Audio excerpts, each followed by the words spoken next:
E aí, pessoal, tudo bem? Hoje a gente conversa sobre O Poderoso Chefão, de Mário Puzo. Meu nome é Paulo e eu sou um leitor.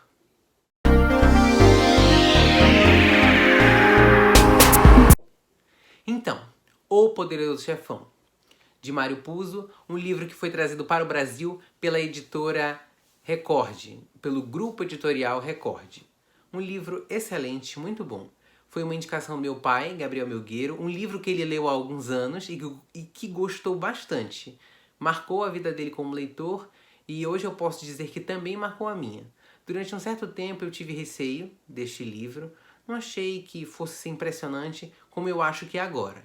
Até eu assistir o filme lá com o Marlon Brando e o Al Pacino, eu não tinha certeza se eu ia gostar. Mas hoje eu te falo com certeza que ele é muito bom. Antes de eu tecer qualquer tipo de enaltecimento ou crítica à obra do Mário Puzo, eu preciso te fazer um aviso.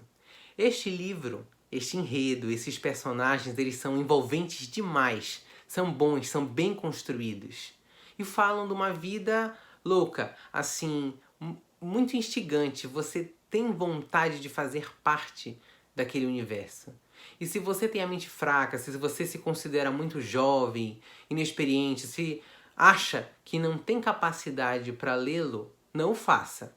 É uma leitura envolvente, que te convence de que esse mundo é bom. Não ache que o autor está floreando a trajetória dos mafiosos. Não é isso. Não veja assim. Mas é uma história comovente, que fala de família, mistérios, lições de vida. A parte das lições de vida é marcante, porque o Don Corleone, o Dom Vito, ao falar com os personagens é extremamente didático. E ele te dá muitos apontamentos legais de como ser uma pessoa boa, como respeitar aos outros, como respeitar as diferenças, como lidar com seus negócios, como crescer. Todas essas lições o livro te pontua. Agora que você já está avisado sobre os perigos de cair nessas amarras da história mafiosa, eu já posso começar a te contar sobre esse livro aqui, sobre a verdadeira identidade dele. É uma ficção, mas baseada em fatos absolutamente reais. A máfia italiana é uma realidade no estado de Nova York no século XX. Extremamente poderosa, interferiu em vários setores de todos os tipos. Economia, sociedade, política. O livro ele conta para nós sobre massacres sangrentos, guerras, e isso tudo é muito verdade. Além dessas condutas violentas, a máfia superava qualquer tipo de limite. E para que você entenda melhor o que é essa máfia, eu quero enumerar alguns crimes mais comuns dela. Eu vou ler porque são muitos e eu não quero me esquecer dos principais. Homicídios encomendados. Sim, eles realizavam homicídios por encomenda, eram assassinos profissionais. Prostituição. Tinham grandes casas de prostituição e aliadas à prostituição, os jogos de azar. É até interessante falar dos jogos de azar porque a família Corleone construiu seu império através dos jogos de azar, que não eram moralmente reprimidos, inferiores. Escravidão e tortura de homens e mulheres negros, sim, negros, importante frisar isso, mas mais à frente a gente comenta. Tráfico de entorpecentes e bebidas. A bebida alcoólica, por ser lícita, ela não gerava efeitos morais negativos, mas o tráfico de entorpecentes sim. Ele só era permitido às famílias de negros, mas as famílias brancas ou de origem italiana não era permitido. Corrupção de agentes públicos, policiais, juízes, investigadores, a máfia controlava tudo. E outro ponto que eu também preciso contar sobre a máfia, que é muito real, é o estabelecimento de territórios. Pontes, ruas, rios, lojas estabeleciam a fronteira entre um reino e o outro, porque são várias famílias que comandam as atividades ilegais naquele ambiente. Bom, sabendo que a máfia italiana é real, eu quero te contar sobre Agora, sabendo que a máfia italiana é real, que ela existiu e tem efeitos muito negativos para todo o universo de Nova York e de vários outros estados, a gente precisa entender o que diferencia a máfia italiana de qualquer outra estrutura criminosa. Vamos estudar essa expressão. Família mafiosa italiana. É uma família italiana. Ela é estruturada sobre princípios familiares, princípios tradicionais. Do livro eu consegui tirar 3 princípios que acho que são os mais brilhantes. O primeiro deles é a lei da omertà, a lei do silêncio. Se você é um italiano, melhor ainda se você é siciliano e participa da Cosa Nostra, que é o negócio mafioso, você não pode falar do que aconteceu com você, do que você pretende fazer, das pessoas que você conhece ou de pessoas que conheçam você, para quem não é da Cosa Nostra. Não interessa para qualquer outro indivíduo que não componha a família sobre os negócios deles. Segundo princípio, somente italianos, e melhor ainda se forem sicilianos, que podem compor a família. Porque só um siciliano pode segurar o tranco para participar do negócio, para resolver, para brigar, para fazer parte do negócio familiar. O terceiro princípio dessas famílias é a organização dos regimes. São exclusivamente homens que vão compor a estrutura da máfia. E ela se organiza como um grande exército, um batalhão. Como comandante máximo eu tenho o Dom, no caso da família Corleone, o Dom Vito. Ao lado, abaixo, eu tenho o Consigliere, que é como se fosse um vizir, um conselheiro. Ele acompanha o Dom. Abaixo do Consigliere e do Dom estão os Caporeggines, que são aqueles que têm contato direto com as tropas.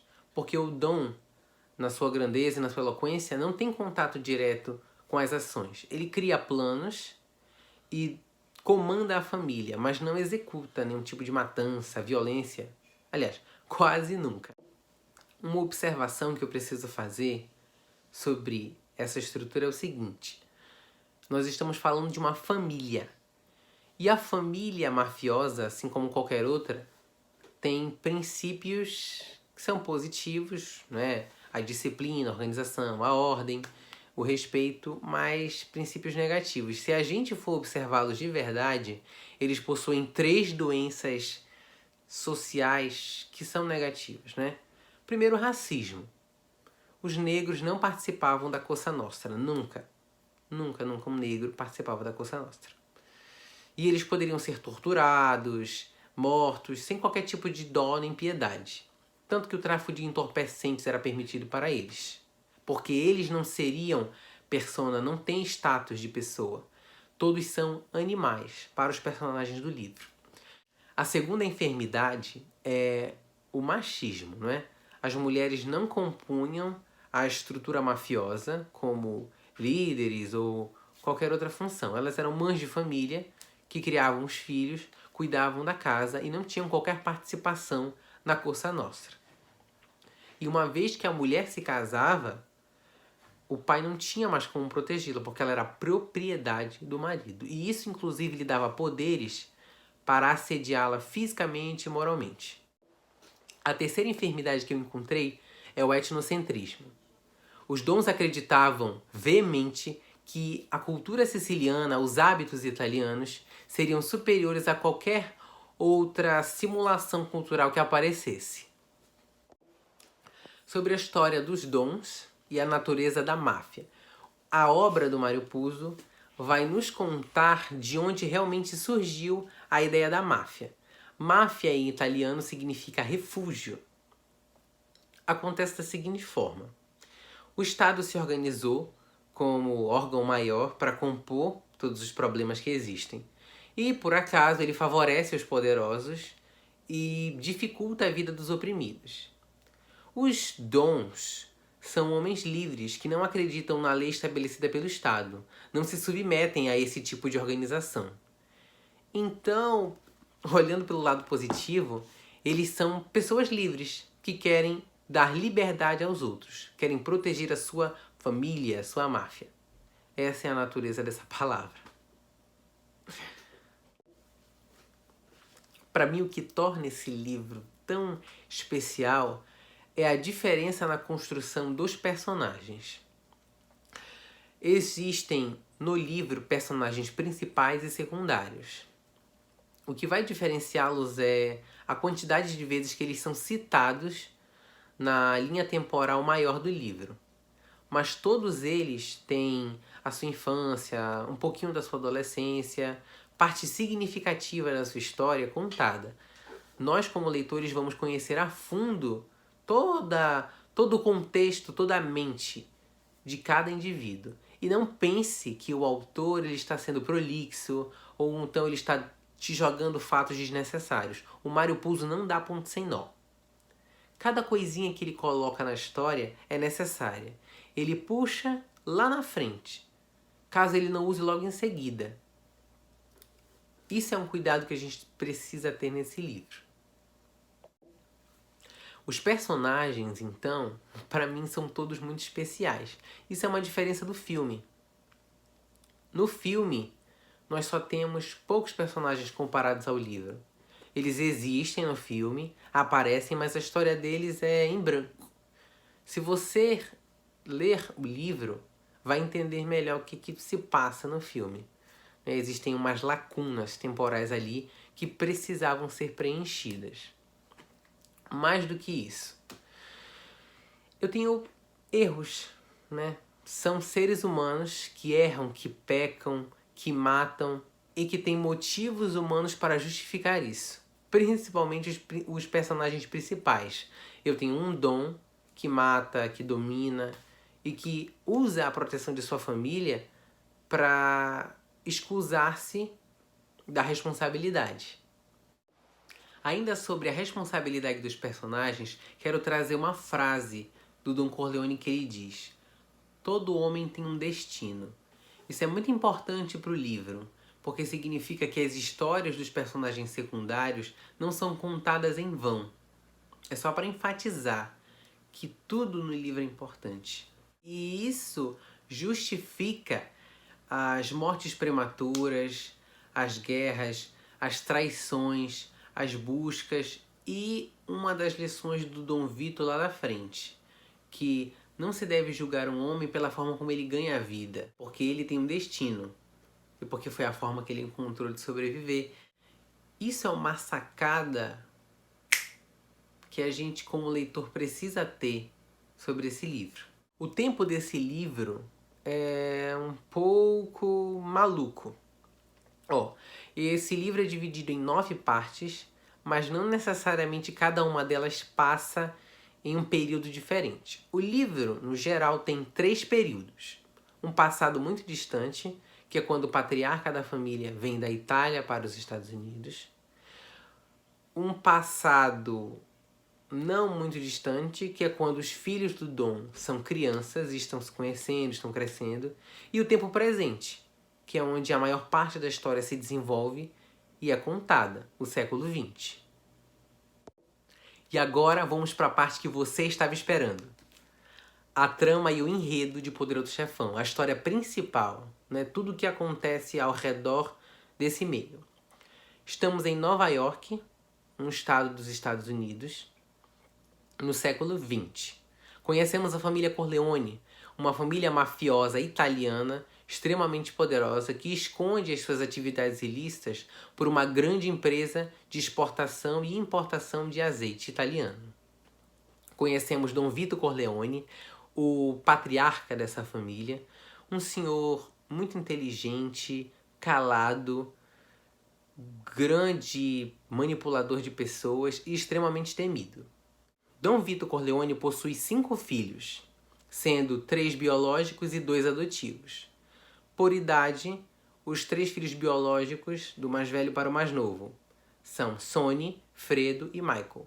E os 2 adotivos são o Tom Hagen e o Johnny Fontaine. Inclusive, dizem as más línguas que Johnny Fontaine, na verdade, seria uma caricatura de Frank Sinatra. Sim, aquele que canta New York, New York. O Frank Sinatra já teve muito envolvimento com a máfia. E teve muitas idas e vindas na carreira musical, assim como o Johnny Fontane. Mas vamos voltar à história. Um dia, Don Corleone está voltando de seu escritório, onde tinha assinado papeladas e papeladas. Sem seus seguranças, ele está somente acompanhado de um de seus filhos, Fredo, só por comentar, e passa um carro com pessoas diferentes e ele é alvejado por 5 tiros. Sim, um homem sexagenário é alvejado com 5 tiros. A saúde dele corre sério risco, e assim como o império da família Corleone. E aí podemos nos perguntar, quem é que vai manter o futuro da família?